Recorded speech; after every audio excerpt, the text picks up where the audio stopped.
Good morning dear students. So now we go for our next experiment number 9, that is to study relationship between free space wavelength, cutoff wavelength and guide wavelength. Okay, we are going to use this slotted line section for this experiment. Okay, this is our microwave bench setup. You are quite familiar with the setup now. Okay, so what are we going to do in the experiment? Our major component of the experiment is this slotted line section. Okay, we have already studied about slotted line section in unit number 5 and its use also. We know that slotted line section is used for finding VSWR, impedance, and this consists of, this is the tunable probe. We have studied this. Inside the tunable probe you have a detector diode which is same as the diode present in our detector mount. So this detector mount, instead of detector mount we have connected this slotted section. Okay. Now you can see in the slotted section we have a linear scale given on the slotted section. Okay. What are we going to do in the experiment is, we are going to find out relationship between the free space wavelength which is denoted by lambda 0, guide wavelength denoted by lambda g, and cutoff wavelength denoted by lambda c. Now let us go for one by one. To find the cutoff wavelength, the relationship is given in the manual. The relationship is 1 upon lambda 0 square is equal to 1 upon lambda g square plus 1 upon lambda c square. Lambda c is our cutoff wavelength. Now to find this, for TE10 mode, lambda c is twice of A. What is this A? See, consider any component like this. Okay. See, it has two dimensions, dimension of the slot. This is dimension number A and this is dimension B. Okay, so what are we going to do to find out lambda C? Use a centimeter scale and measure this distance. Okay, this is around 2.3 centimeters. So 2 into 2.3 centimeters will give you lambda C. So from the formula we will find lambda C like this. Now this dimension of the slot remains the same for any device used in the microwave frequency range. So this dimension does not change.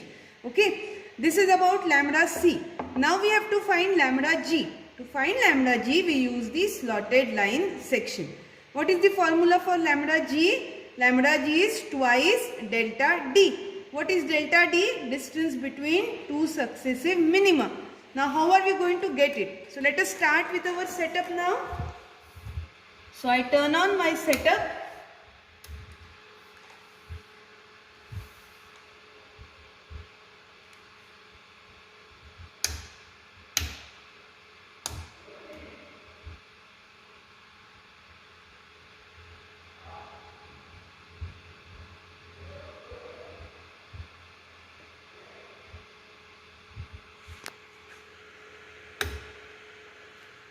So here the beam voltage you can see is 206. I have adjusted the beam voltage to 206. Okay. Now I take the knob to C to measure the current. The current is 12 milliamperes or 0.012 amperes. Now I take the knob to repeller position. Now observe the CRO over here. Okay, we know that as we change repeller voltage, there is a change in the frequency of oscillations. Okay, but in this experiment, we are not going to change the frequency of oscillations by changing repeller voltage. We are going to alter the position of this probe. This tunable probe, we are going to alter the position of this tunable probe to find out change in the strength of oscillations. Okay, initially before we start with the experiment, keep the probe to the extreme right of the section, of the slotted line section. Now, I choose a random value of repeller voltage. This is a random value chosen by trial and error. This is minus 177. So, I will note down this random value as minus 177. Okay, at this value I get some reading on the CR. This corresponds to the oscillation seen on the CR. Now, how are we going to do the experiment? We have to move the probe along the slotted line. We have to move the probe along the slotted line. How are you going to move? See, this is the knob over here. Okay. I am moving the probe. You can see the variation in the CRO. See, it has reduced drastically. So you can see over here, this is called as my first minima point. Okay, minima means what? The value of the strength of the oscillations reduces drastically. Okay, so see here, initially the strength of oscillation was seen like this. As I move the probe along the slotted line from right to left, I get to see the change in the strength of oscillations. Okay, I move till I get minimum value. Suppose I consider this as my minimum value. Okay, so I'll see whether I get it more. No, this is not readable. Okay, so this is my first minima point. Now how I am going to do? I am going to measure the distance along the slotted line. So see here, this is my main scale, this is my vernier scale. How are you going to take the reading? The reading that is coinciding for both the main scale and the vernier scale. Okay, so in this case, the reading is around, I suppose the vernier scale reading is around 10 and the main scale reading is around 9.5. Okay, so I will note down the reading as 9.5 as the main scale reading and the vernier scale reading as 10. Okay, this is my first minima point. I again move the probe again towards right. Now see what happens on the CRO. You can see the strength of oscillations is increasing. Okay, now I move the probe till I get another minima point. Till I get another minima point. See, again I am moving. See, this is my next minima point. Okay, so this is my next minima point. If I try to reduce, okay, this much. Okay, so the strength of oscillations has reduced by moving the probe along the slotted line. Let us measure this. I think this is around 11 is the main scale reading and the vernier scale reading is around, I think, 2. It is coinciding with, I think, second division. So 11 is the main scale reading and it's coinciding with the second division on the vernier scale. So 11 main scale reading coinciding with the second division. So in this way I have found out 2 minima points. Now as you move the probe again along the slotted line, you will again observe a similar characteristic. Okay, again the strength of oscillation is going to increase, again it is going to reduce. This process will continue. So by changing the position of the probe, we can alter the position or we can alter the strength of oscillations. Okay, but since we want to find distance between two consecutive minima positions, we will take the first 2 readings. Okay, now how are you going to jot down you have noted down this. Now taking the difference, now the reading will be taken as main scale reading plus vernier scale reading into least count. So we must know the least count of the device. The least count of any device is found out by smallest division on main scale divided by number of divisions on the vernier scale. Let us consider another slotted section. Okay, smallest division on main scale. So you can see here, from here 6 and 7, there are total 9 divisions between this. So the smallest division will be over here. It is, yes, you can see over here. Okay, and here number of divisions of vernier scale are 10. Smallest division over here is 1. So 0.1. So 1 divided by 10 will make it 0.01. 0.1 divided by 10 will make it 0.01.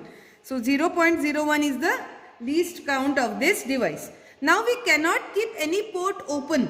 So we are always going to close the remaining port of the slotted section with any load. You can close with a load or you can close the port with a match termination. Okay. So see why we need to do this. We cannot keep any port open, otherwise you will have reflections in the power.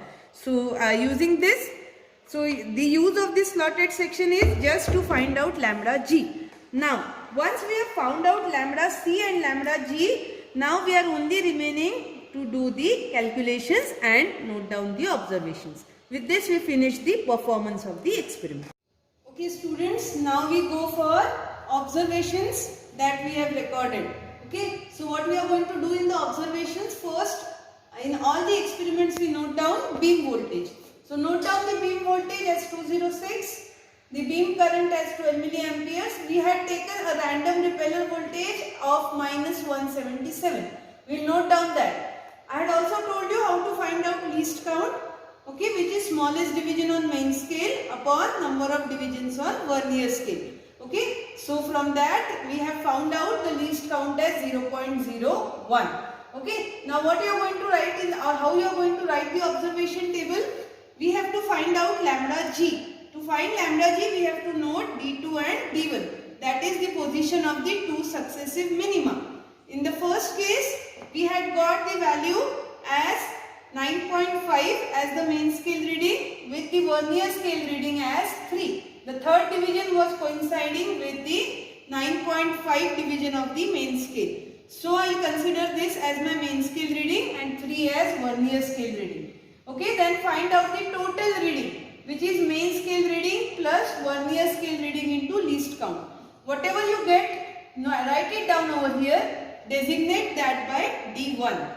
Similarly, we had again moved the probe and we had found out the second minima. For the second minima, the main scale reading was 11 and the vernier scale reading was 2. That is, the second division of the vernier scale was coinciding with the 11th division of the main scale.